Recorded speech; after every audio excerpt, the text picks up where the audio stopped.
Nice clean for the rim. Make sure there's nothing nasty on the rim. Not a bad rim, this one actually. So what we want to do now is we want to make sure we put the tyre on in the correct direction of rotation. So I'm just offering the wheel up here to make sure that sort of in position of where it is when it's on the scooter, and making sure you've got the arrow for rotation. So there are a couple of arrows on this one. There's one that shows you the rotation for the rear and one that shows you the rotation for the front. So in this case the front is that way, so I can safely put this tyre on with the inside bead first onto here. A little bit of washing up liquid, just a splash, not too much at all. You don't want to end up with a heavy spot inside your tyre because you've got liquid inside it. Now, is there a dot on this tyre? Because the dot should go to the valve, but in this instance I can't see a red or a yellow dot on the tyre, so we'll just go ahead and place it on. You may get the first bead on without using a lever, just by pushing and then banging it.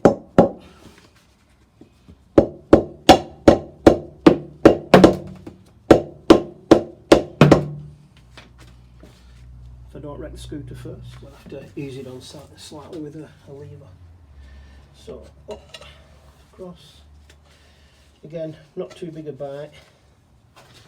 Use my knee just to support the bead, stop it from coming off. That's one chunk. Just make sure it's settled in the well of the wheel, and it has. A bit on the stiff side, this tyre, probably because it's new.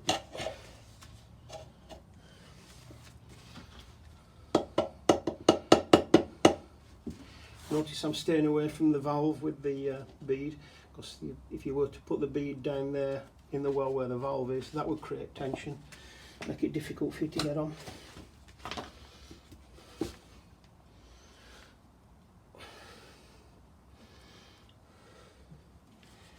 That's another one. We are nearly there.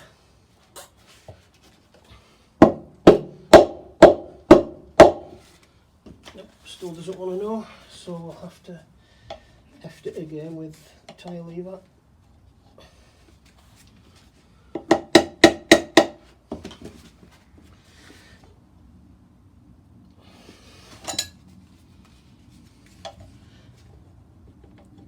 There's a little hook there, I don't know if you can see it, you can hook that over the rim. In fact, you can push it in from this direction. Now make sure again you don't take too big a bite.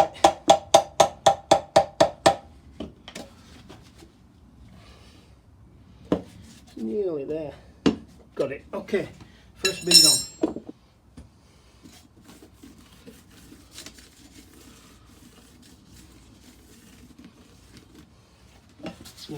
Now I need to drop it into the well there.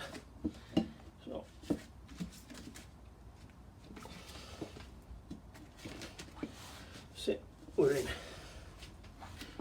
to a fashion.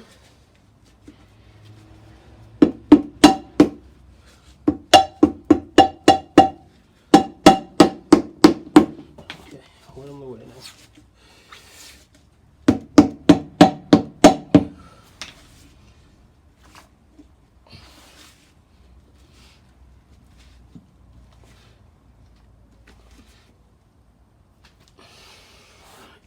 Stick my knee on there. Get my lever in over the lip and down here, and ease it on. There we go. Not too bad. Again, I'm using my right hand here to stop it from coming back off the rim, and I'm using my knee to stop it coming back off the rim down there.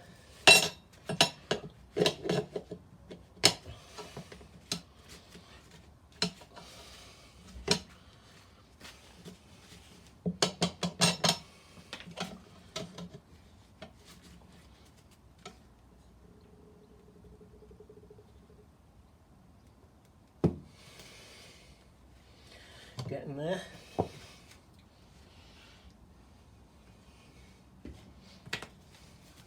I think it's at the stage now where it won't come off, but I don't really want to take that chance, so I'm just holding on to it.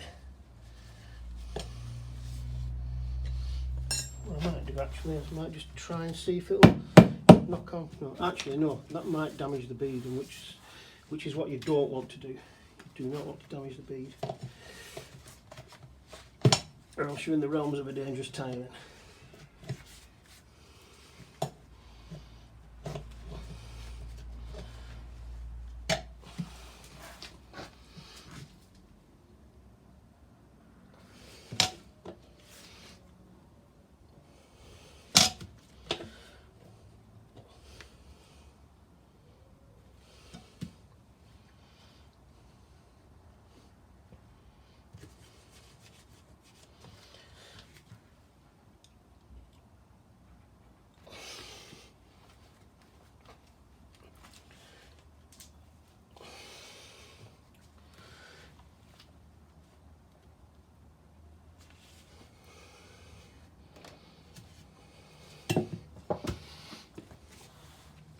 Nearly there.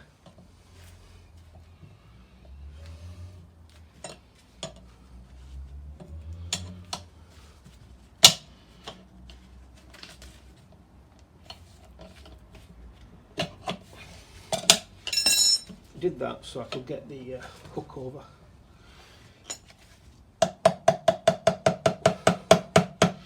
Again, not a big chunk.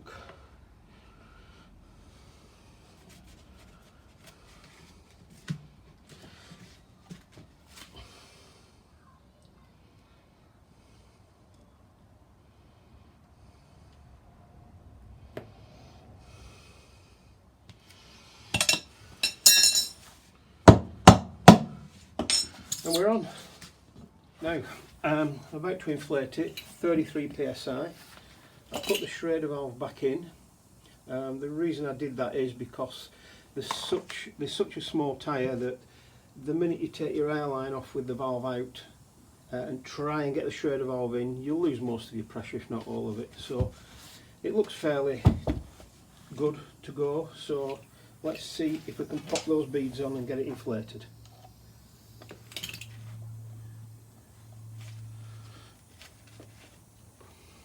Not a fan of these type of valves. Here we go. Right, this bead is on. It popped on while the compressor was churning away. If you look around there, you'll see there's a line on the tyre all the way around. That's even and level with the rim, so that bead is on fine. This bead is not. There's still a hole there. Whatever you do, don't stick your finger in there, because if it just decides to go pop and pop itself on, you'll trap your fingers. So we'll blow it up a little bit more. What's the maximum pressure that this tyre will take? It should say on it. I don't know, but I reckon we can safely probably blow it up to about 40, something like that, and get the second bead popped on. Let's see that at the moment. It's only at 20, so there you go, second bead's on. Check it again, make sure that the line is on the tyre is all the way around and matching the edge of the wheel, and it is. So now we'll put the pressure correct at 33 psi. That's what I run at on a on. So what you don't want to do now is forget to put your valve cap on, because that keeps the air in and the muck out. Right, first thing we want to do is we want to make sure that there's no muck or grease on that, and that's okay. Just give the brake disc a bit of a wipe over, make sure there's nothing on there. Nice and clean. So let's get this located. There are some lugs here. These lugs need to go in the right spot on here, which is around about there. Spacer back in there. And here we go. This could be tricky.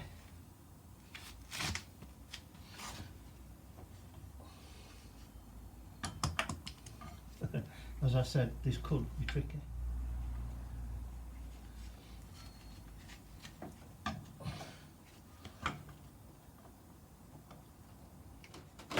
We managed to get in the brake pads.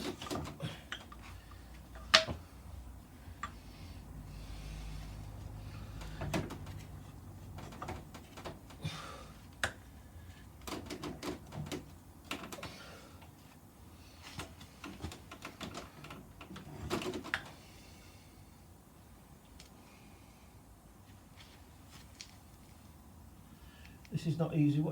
You've got to sort of wiggle and work it, and you know it can be tricky to get back in. You've got to hold the Speedo drive, sort of hold the spacer over here, as at the same time as wiggling it into the gap between the brake pads. So I'll come back to you when I've done it, because you don't want to see me cursing and thrutching around. That was really lucky. A combination of holding on to the Speedo drive and holding on to the spacer, I managed to get the brake dislocator back in between the brake pads, and in one movement I managed to get it up and located and the bolt back in. It must have only taken me 10 seconds maximum, so I'm really pleased with that. So now the bolt's almost ready to come through. The wheel spins freely. I'm going to tap the bolt through. You may see it appear at the other side. There we go. The wheel's on. Next thing I'm going to do, I'm going to reattach the Speedo drive. So there's a little flat here on the end of the Speedo drive. If you turn your wheel, you can see the flat turning. And the flat there corresponds to a flat inside the Speedo cable. So you really need to get the flat on the Speedo drive at the same position as the flat on the Speedo cable before you put it back together, which I have done, which is good. Now then, where's the screw for the Speedo drive? There it is. Screw for the Speedo drive going back in. Not too tight, but tight enough.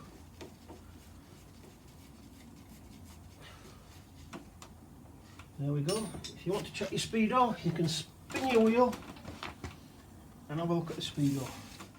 I'll just stick this nut on loosely.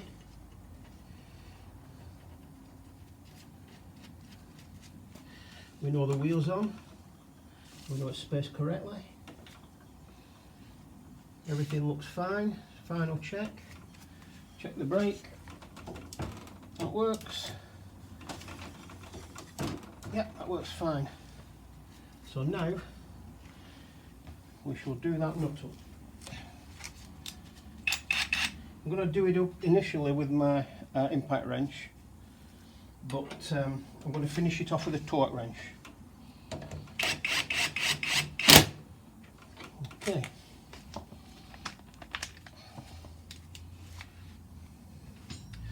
Need a torque wrench. The handbook says set the torque on the bolt to between 50 to 70 Newton meters, so I'm just going to go slap bang in the middle and go to 60.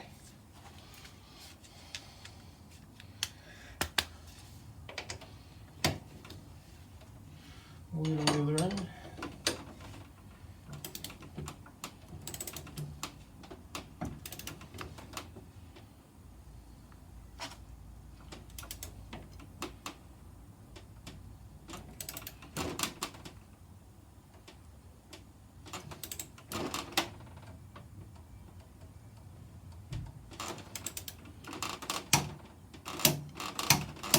There we go.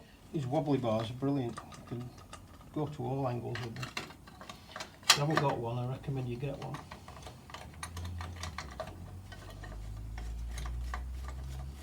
See how they move around on the nut, on the socket should I say. Move around on the socket, give you an extra little bit of angle. Brilliant.